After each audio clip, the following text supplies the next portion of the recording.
of the overview of what's happening in the back office, what it can do for you, what sections you have, and what's going on. So we're going to talk about your profile. We're going to talk about customer relations. We're going to talk about files, and we're going to talk about messaging. It's a lot of information in an hour, and it may be a session that you want to attend more than once. My name's Kelsey. If you have any questions as we go through this, please feel free to let me know and ask your questions. The only silly question is one that's not asked. If you have a question, then someone else has that question as well. Last thing that I'm going to just touch on quickly is this is being recorded. So this session is being recorded. You will get an email copy of this session at the end for your review. It will also be posted on our Facebook and YouTube channels, and I will show you where those are at the end of the session as well. So without further ado, just to get an idea of who I have in the class today, how long have you all been in the business, and how long have you been using your IQ Office?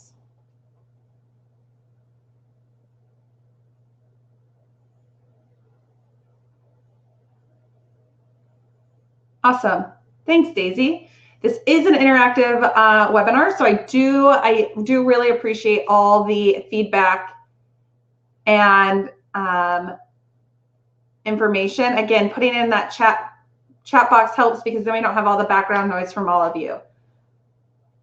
So it looks like we've got some people under a year. Yvonne, how long have you been in the business?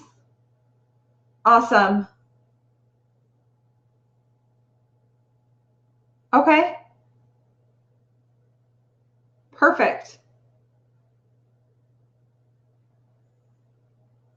Awesome, awesome. Well, as we're going through this today, I want to make sure that you all feel comfortable. I also want you to know this technology is always evolving. We work really hard to make sure that it is not a stagnant technology, that it is something that is always being improved upon and enhanced. So the more that you're in your IQ Office, the easier that it will get. Where we're going to begin is up in the upper right-hand corner. After you log in, you get a screen that looks like this. This is your main dashboard. But if you have not been putting a lot of time into your IQ Office, where you definitely want to start is in the upper right-hand corner by clicking on your name. When you do that, it's going to drop down a drop-in menu, and you'll see a section in the lower left-hand corner that's called Profile. When you click Profile, it's going to open out an edit screen on the right-hand side, and you'll notice a theme of when you're entering into edit mode, whether it's your profile or a contact or a listing or a blog post, they all slide out from that right-hand side of the screen, and that's how you know that you're in the edit mode. So once you're looking at that, as you scroll all the way down, you'll be able to verify your name and your email address. On the right-hand side, you'll see a section that says links, where you can enter and copy and paste your social media links so that they show up on your profile. Below that is where you upload your image. The first image is always the image that shows. To upload, you're going to click the upload button in the right-hand corner. You would click Add Files. You would select the file you wanted to add, and it will automatically upload it and attach it to your profile screen. So here we are, here's that image, it's automatically in there. As I scroll down further, I can change my password by clicking the Change Password button. And below that, bottom of the screen is where you're going to see a section that says Profiles. So this Profiles section is where you put in video profile URL. So you would copy and paste that video profile URL, go to YouTube, go to Vimeo, copy and paste it, enter it here. And then underneath that in this box is the profile text. Yes, Beth says working with our these, the software that I use, and I unfortunately cannot make it any clearer at this time. It's a coding issue that's outside of my control. So at the bottom, you're going to put in your video profile and your profile text. Something to keep in mind as you're going through and making these changes, you're going to click the Save button in the upper right-hand corner.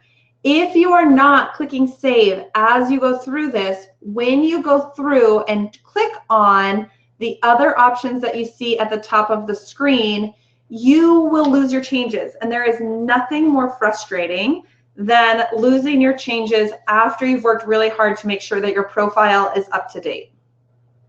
The next tab I want to go through is this Preferences tab. And when you click on this Preferences tab, it opens up a screen that lets you go through what your notifications are. So what are your lead notifications, your task notifications, how do you want to be notified of showings? All of that information is under notifications. You also are going to get an email anytime you have a new listing that looks somewhat like this. It's going to say, hey, congratulations, you've got a new listing. We're super excited about it. Here's how you can click through to share it on social media.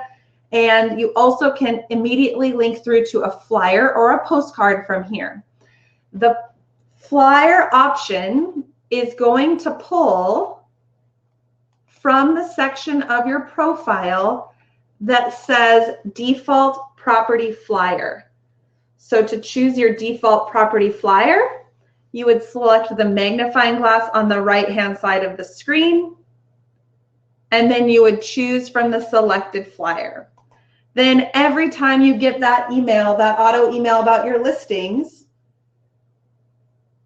it will automatically default to that flyer layout. Below that is where you can choose your default action plan. So if you want to set an action plan for your just listed new listings, your just reduced listings, your new leads, you can do that. Again, clicking the magnifying glass on the right-hand side and selecting from the available action plans. You can create your own action plans. That we are going to go over next week in the IQ Office Session 2. We'll touch on how to do that. The last section I want to touch on underneath your profile is this Goals tab. So within the Goals screen, you have the opportunity to set your goals for tracking for the year. What are your income earnings that you want to see? What are the gross commission, GCI, that you want to bring in? So adding your marketing expenses into that. How many homes do you sell? You fill in every line that has this red dash next to it.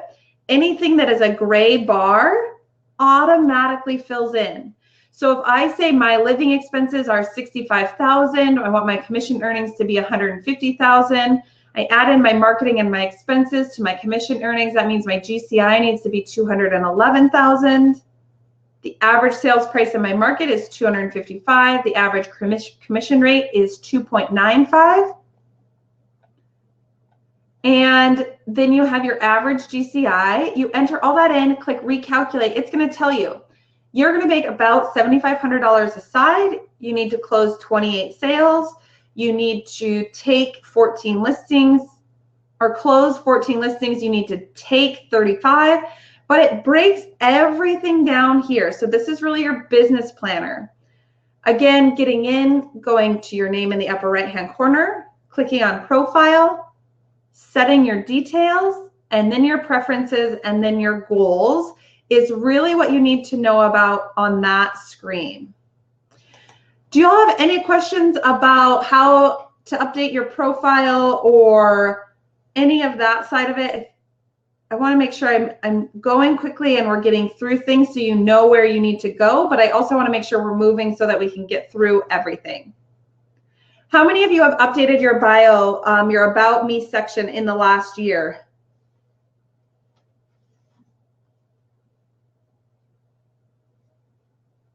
Awesome. Love it. So something to keep in mind is we live in a very fast-paced world now, and you should be updating your profile at least once a year with something. Is it a new charity that you're involved with? Did you get a new award? What were your sales levels? What is your business goal? What are your business goals for the year?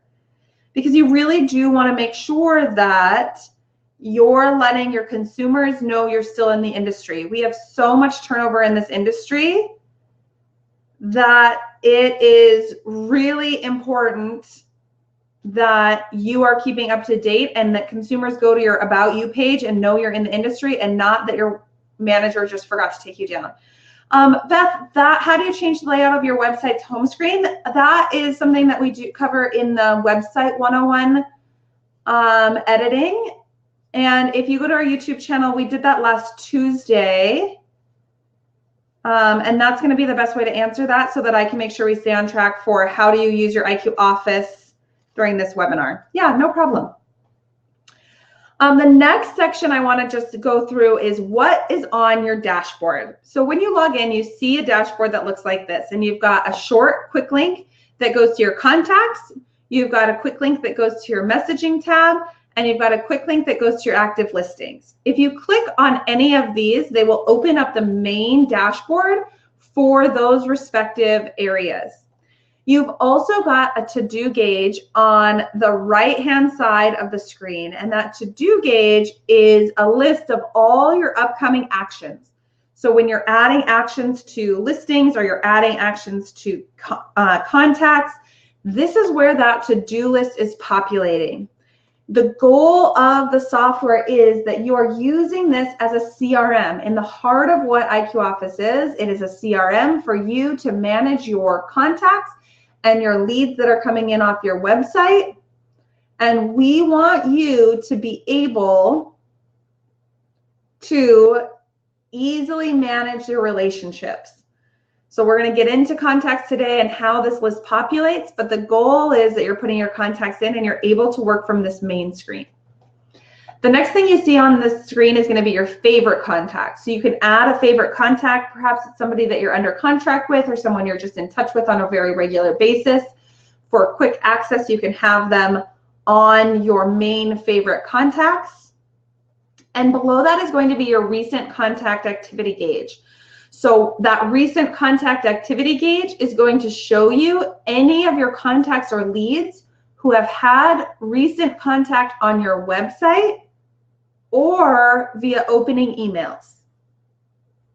You also have a tab at the top that takes you to your company dashboard, and that's going to show you new documents, your to-do list, new and reduced listings, as well as your company calendar. So the company tab really tells you what's going on with your company, and the Me dashboard really shows you what's going on with you and your business. If you need to send out a message, there is a messaging function within IQ Office. You would go to messaging and click on the messaging dashboard, or you can click just quickly on your main dashboard on that messaging icon. That will open up your main messaging section. This is where all your IQ messages come in. This is also where you can see the IQ messages you've sent out. Your IQ messages automatically populate in your email inbox. So if someone sends out an IQ message, it will automatically appear in your inbox. When you reply to that person, it goes to their email inbox. It does not go to your IQ Office email inbox at this time. So when you send them out, they go out to everybody. They're auto pushed to people's emails. When you respond, you're responding directly to people's emails.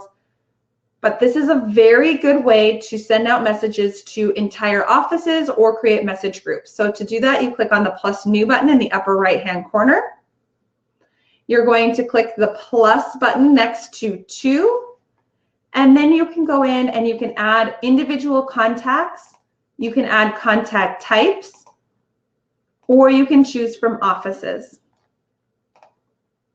This works like a normal email editing screen. You would add a subject line, you would add your message, and then you would send that email out. Best practice is, if you are sending out a message to more than 50 contacts or contact types, it is best practice to use the e-marketing section of your IQ office because you will get tracking and statistics on who and when has opened your email. So for contacts and contact types, if you're sending out to more than 50 people, it is best practice to use the marketing My Campaign section. And we're going to go through that next Monday at 9:30 Pacific time. Any questions on the messaging section of IQ Office? How to get in, how to send out a message to your entire office? Any questions there?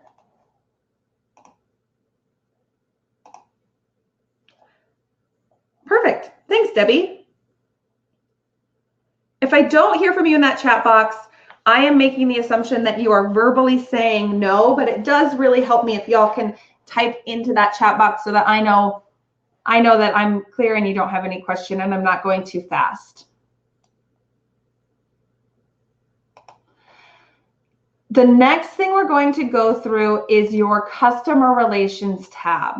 So from within your customer relations tab, you have the ability to add contacts. When you're in your main contact screen, to add a new contact, you click the plus new button in the upper right-hand corner. When you do that, you're going to have to add the first and last name.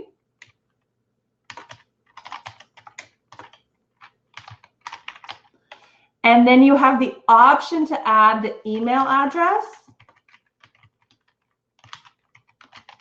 You can add a second email. So if you have a husband and wife that both want the email, you can add an email and a second email, their cell phone number, their address. As you scroll down, you'll see a section that is called My Portal. We're going to go through that in just one moment. But all you have to enter in is the first and last name.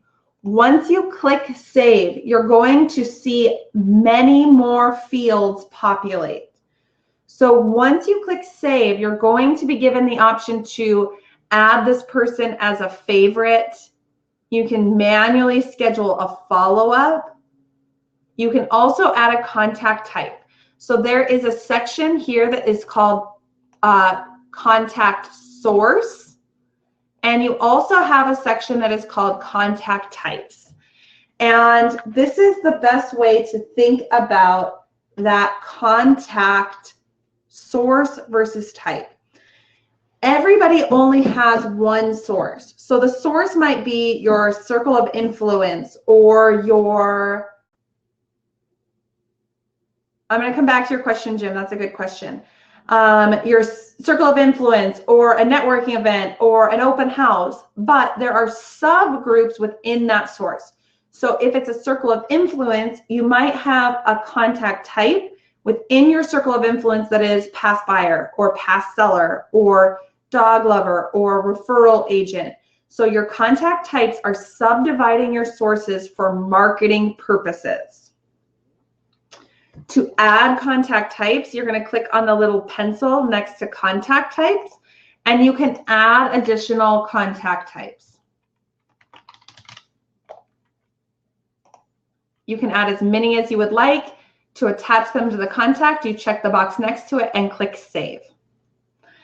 Jim asked a really good question. So Jim said, if I add contacts from a CSV file, can I assign them all to contact type as a group?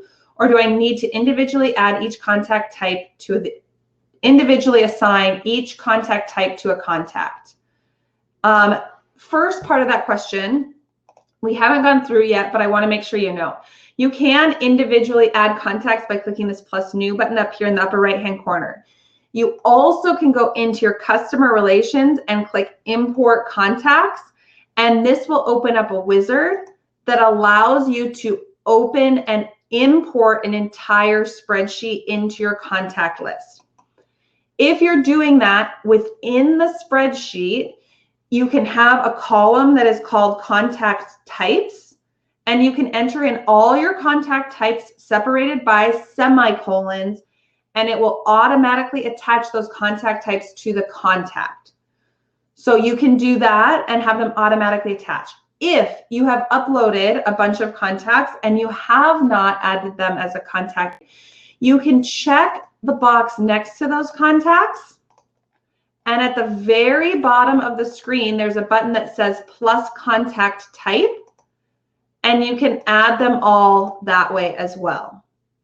So Jim, yes, you absolutely can add them by checking boxes and clicking contact type, or by putting that contact type within the CSV file. Daisy, yes, you can merge a spreadsheet. It needs to be a CSV file format. So if you have an Excel spreadsheet, you need to go in, click Save As, save it as a .csv file, and then you can go to Customer Relations, Import Contacts, and it will walk you through the wizard to upload that. You're welcome, Jim. Good to see you. Daisy, does that answer your question? Perfect.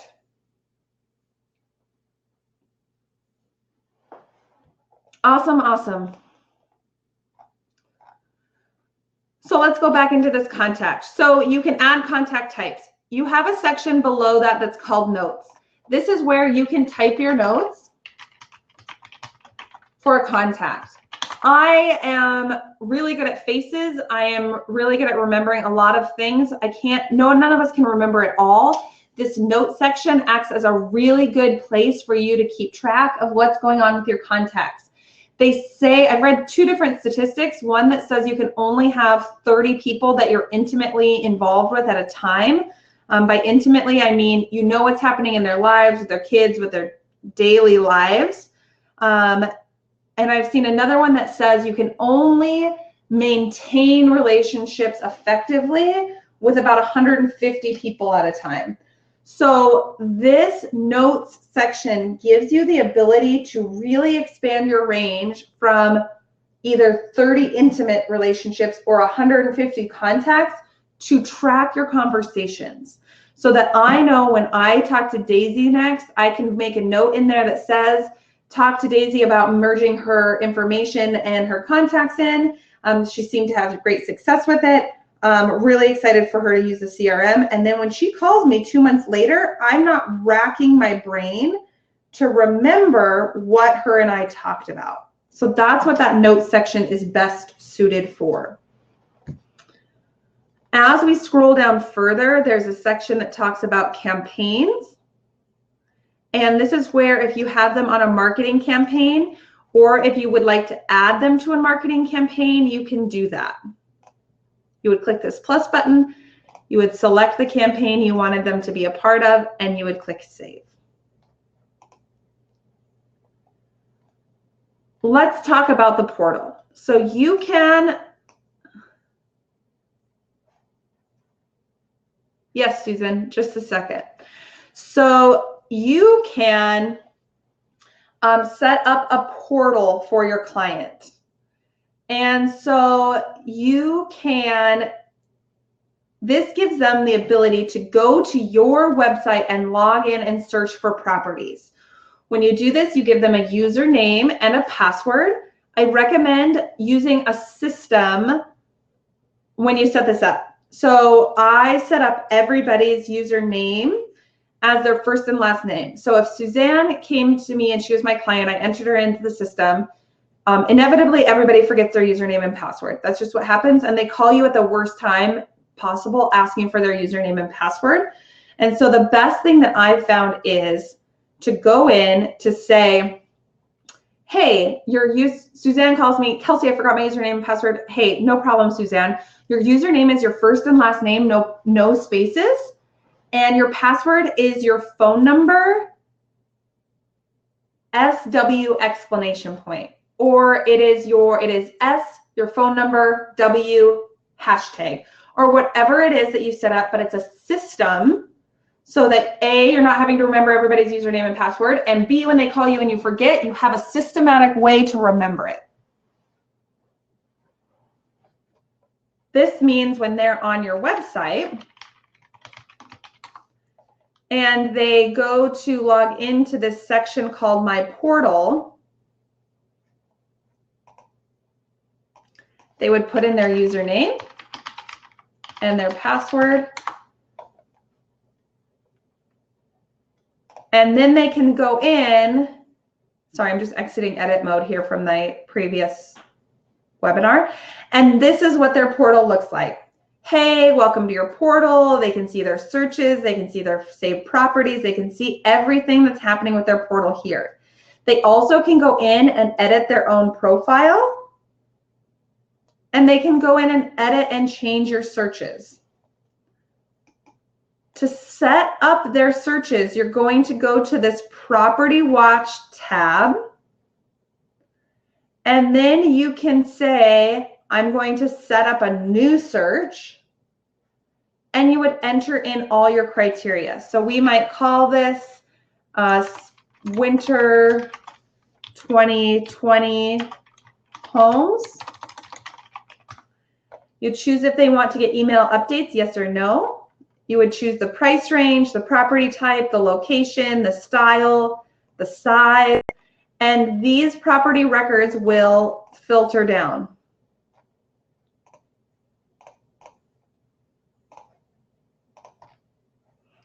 Once you put in all your criteria, you click next, and then you have a preview of all of the opportunities for properties.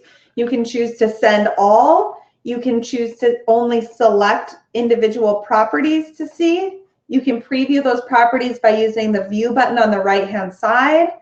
You can send them all, or you can choose to do not send. Here is that watch that we created. It also immediately shows in that consumer portal. So all of that information is compiling for your contact. You're also, next to that portal, going to see a section that says activity score. And that activity score is scoring your client based on their behavior, whether they're saving properties or opening your emails or logging into their portal. All of those activities are showing here underneath that activity score. Yes, so Karen asked, can the client set up their own criteria and set up their own search? Yes. So on their portal, they can say create new search. I'm going to create this watch. Here's my price, min and max, size, more. I want it to be by locate. I want to narrow it down by location. So absolutely, your clients can create their own search within there as well as a separate search. It will show up under this property tab as an additional search for them. So you'll be able to see that. You would also get a notification under recent activity that your client had created a property watch.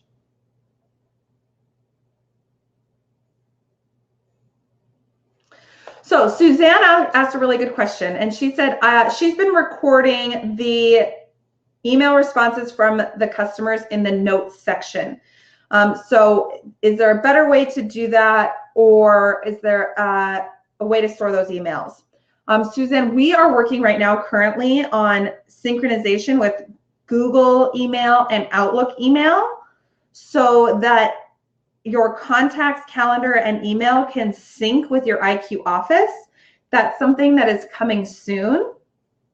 What I would do is I would probably on a monthly basis save those emails as a PDF, and I would put them in this attachment section just so this note section didn't get too bogged down. So you could do them as notes, you could save them as a PDF and upload them to this attachment section. And what will happen by January 1, 2020 is when I've been told the release date is this communications tab will be a fully synchronizing tab. So all your IQ messages and emails back and forth will sync through, and you won't have to do that anymore. Susan, did that answer your question? Karen, did that answer your questions?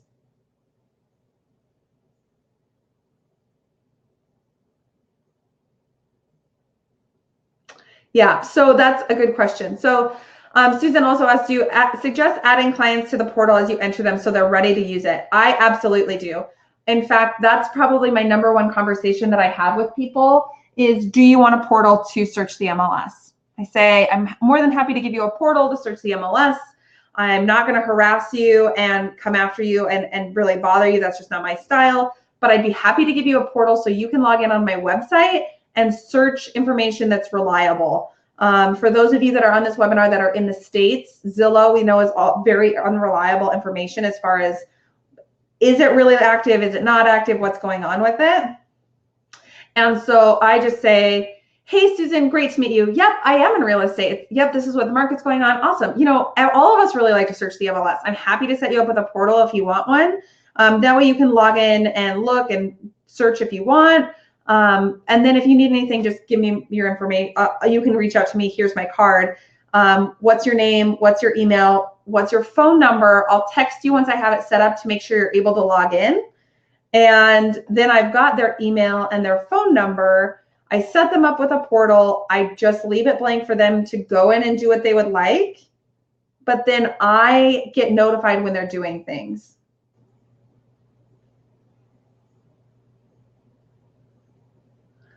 Annette asked a really good question as well for those of you that aren't looking at that chat box. She said, if the client saves their own criteria, will you know what is sent? Is it the agent criteria or the client criteria? Yeah, you do. So Annette, it's both. So underneath that Property Watch tab, there's a section on the side that says stats, and you can view all mailed properties. And so it would show everything. And then underneath this, it says watch name, and it shows you what watch it's a part of. So is it the Wanda Fall Winter Homes 2020? Which of these it is. You also can go in and edit any of these. You can edit them and the client can edit them. It tells you next to the watch name what was sent. And you can filter this list by saved, removed, email, or all. You also can filter it by searches. So if you wanted to see only the searches, you could filter it by that as well. Yeah. Any other questions about that Property Watch side of things? I know there's a lot going on there, and I want to make sure that we're getting all those questions answered well.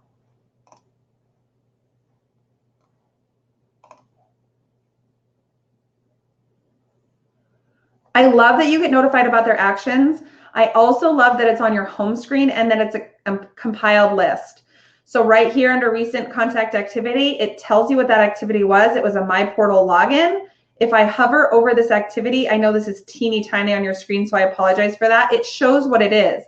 Is it website visits? Is it searches? Is it nearby searches? Is it viewed properties? Is it texting out properties? Is it emails open?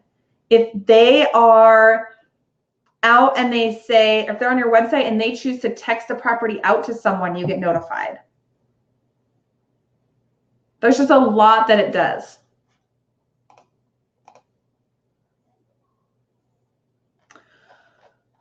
Awesome. So the other thing that you can do is underneath this attachment section, we touched on this briefly, you can upload a file or folder. So if you have an agency disclosure or you have a closed file you want to attach to a contact, you can use this as document storage.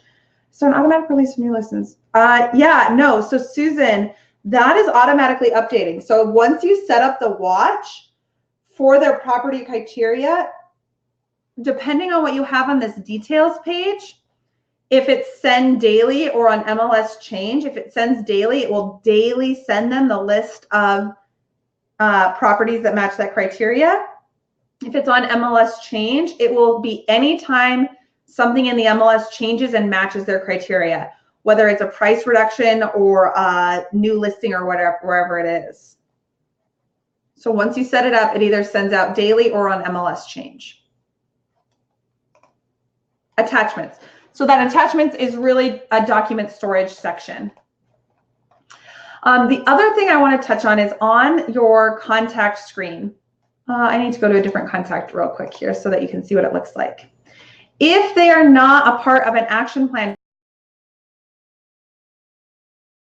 across the top, that is not assigned to any action plans.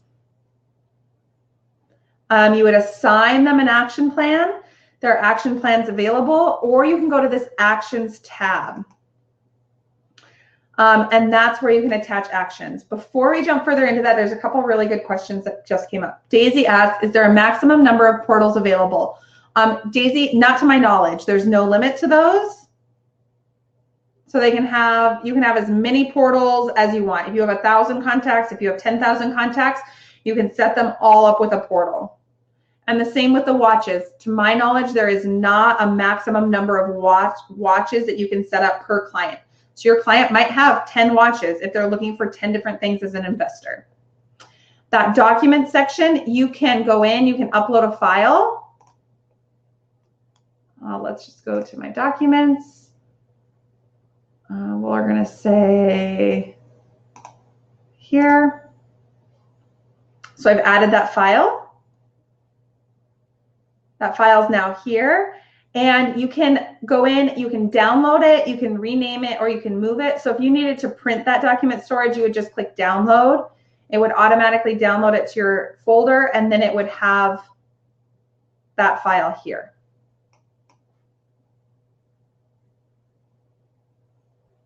Does that answer your question, Annette? Cool, perfect. Alrighty, so actions. If you haven't added them to an action plan, you can do that on your home screen. You can also individually schedule follow-up items on your home screen for the contact here. Those all compile underneath the action tab. So underneath that action tab, you can also add a new action. If it's just an individual one-time follow-up, you would click plus new. You would choose, is it an automatic follow-up request? Is it an auto email you need to go out? Is it an add to campaign? You would give that action a name. So you might say, this is perhaps a showing feedback follow-up. And I need it to be due on, we're showing homes on Tuesday. I want to follow up with them a week later at 10 a.m. You have the option to assign it to yourself, or if you're on a team, so it can either be for you or for the team leader, or the team leader and the assigned agent. If you are not on a team, it does not matter what you choose. It will automatically get assigned to you as that assigned agent. And you click save. That's going to automatically now attach that follow-up action to your contact. So your contact is able to, you're able to follow up with that contact. Give me just a quick minute while this processes. Patience is a virtue.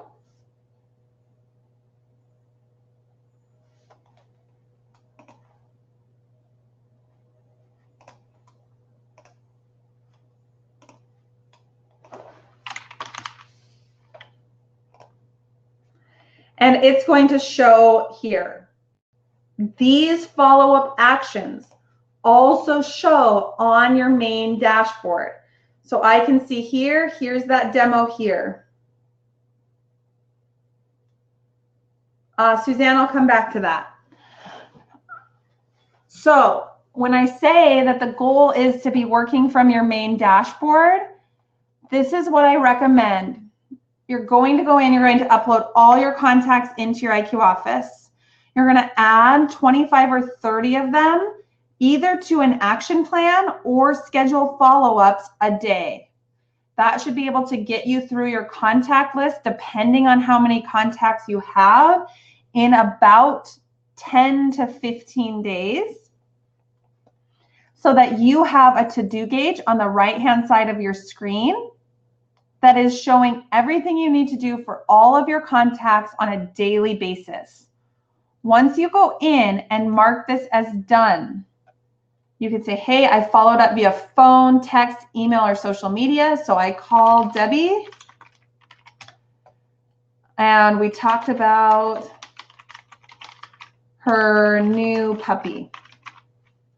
I click save. I then have the option to schedule my next follow-up again. Okay, I want to schedule up in a month. I want to follow up with Debbie, new puppy. How is it going? Does she need a bigger yard yet?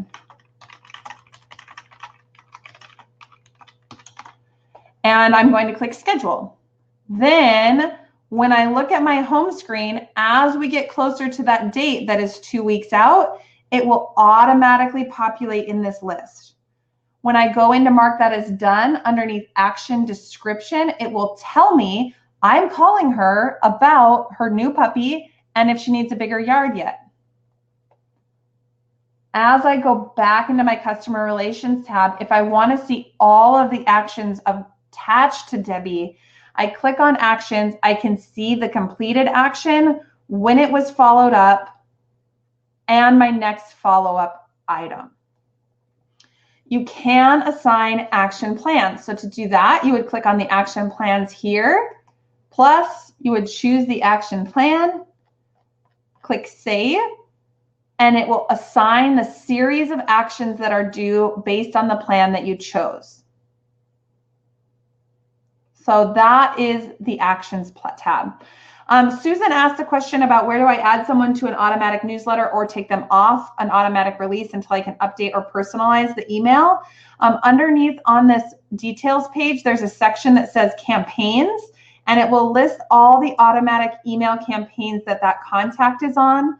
If you add them to one or two, they will automatically show here. And if you want to take them off, you can click the garbage and take them off.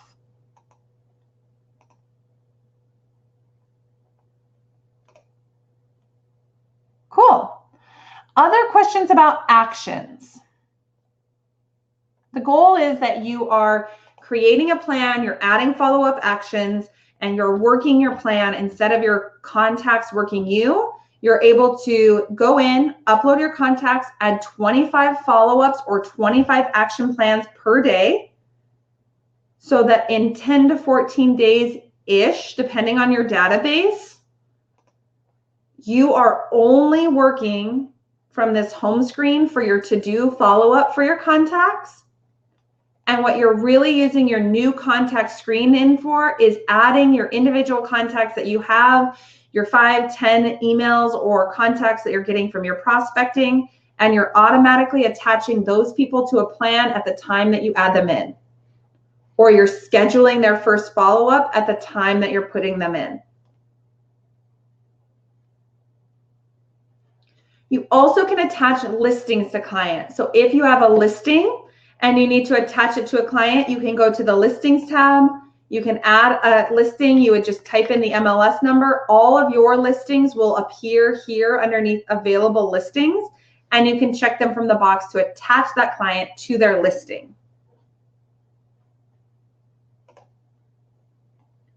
Any questions there?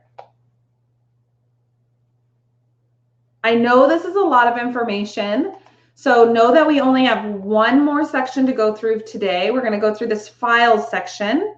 And then next week, we're going to go through listings, marketing, and tools and preferences.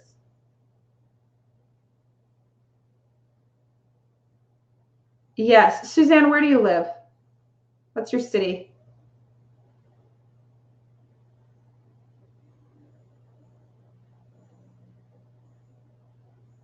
Yeah.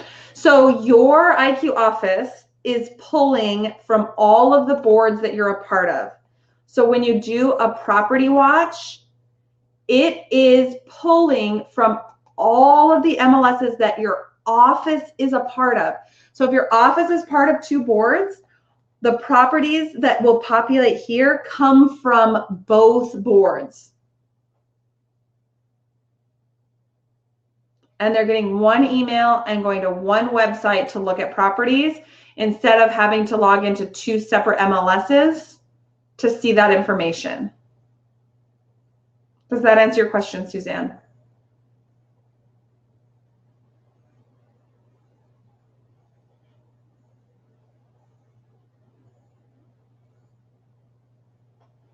Awesome.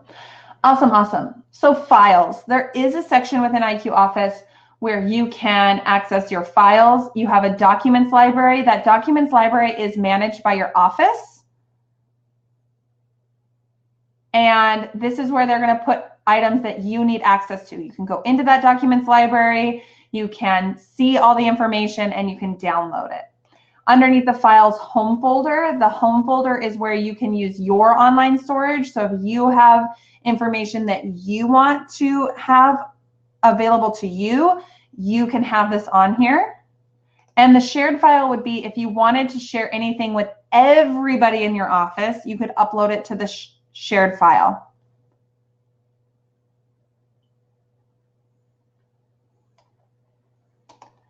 Annette asked the question, what if one listing is in both MLS boards? Does the client get it twice? Annette, that depends on how your IQ office is set up. Some companies have it listed separately and some companies have those merging. So that depends on the company. I don't know enough about that to intelligently speak because it's not a universal setting within IQ Office. And I don't want to mislead you by saying yes or no, because it depends on your company settings.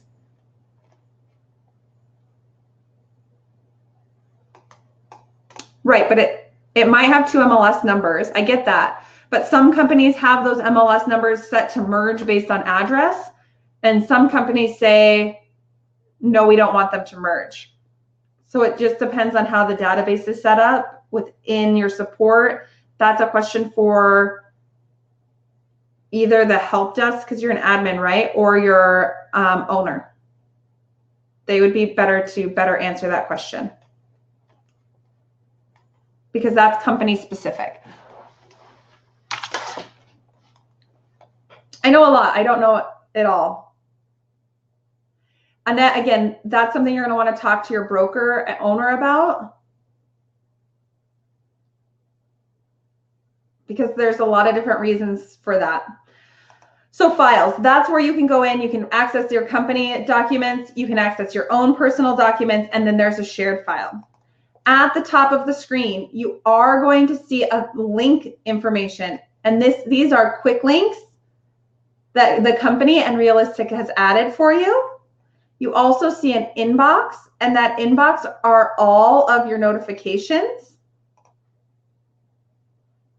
You also will see a question mark. So if you need to search the knowledge base for information, you can search the knowledge base here for more information. So we are at about 48 minutes. I know that is a lot of information. So what I would really encourage all of you to do, especially because some of you are brand new and some of you are brand new to the system, is spend 30 minutes to 1 hour a day between now and next Monday. So maximum of 5 hours, minimum of 2.5 hours. I don't care if you only work Monday through Friday. I don't care if you add Saturday and Sunday in there to get your 2.5 to 5 hours.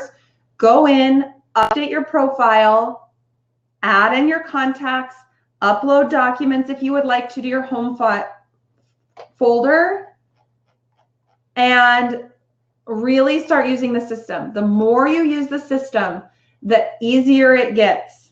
However, if you do not log in between now and next Tuesday, or next Monday, excuse me, next Tuesday, we're going through managing your listings, doing marketing information, and tools and action plans. It's a lot of information and it's very fast paced. I want to make sure that you are getting in and using this information between now and next Monday. So that's the goal. Go ahead, look at your calendar, pick a couple days, 2.5 to 5 hours max, working in the system, getting your contacts set up so that you're able to be real comfortable. And if you would like to share that with all of us when you would be working on it, we would love to have you share that. Are there other questions that you all have?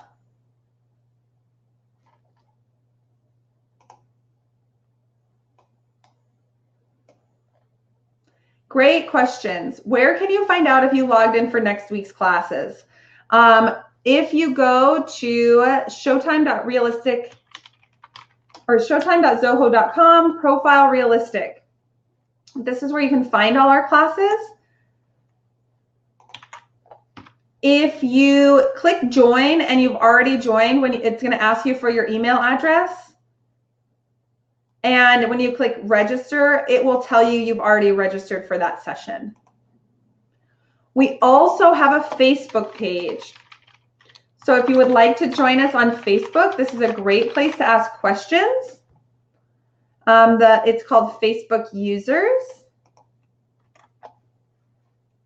And you can join our group here. We do our best to answer questions via video so that you really have an opportunity to see the answers to your questions. There's no such thing as a silly question except for the ones that are not asked. And then we also have a YouTube channel. All of our webinars are posted on our YouTube and our Facebook channel. If you click on those links in the chat box, they will open in a separate tab so that you can open them and save them. But we want to make sure that you're getting all the information you can about using the system effectively.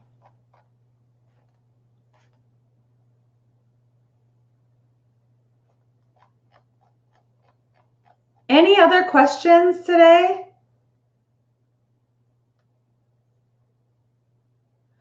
You'll get an email copy of this recording. As soon as it's rendered, I will send it to you. And I hope you all have a super successful week. We'll talk to you soon.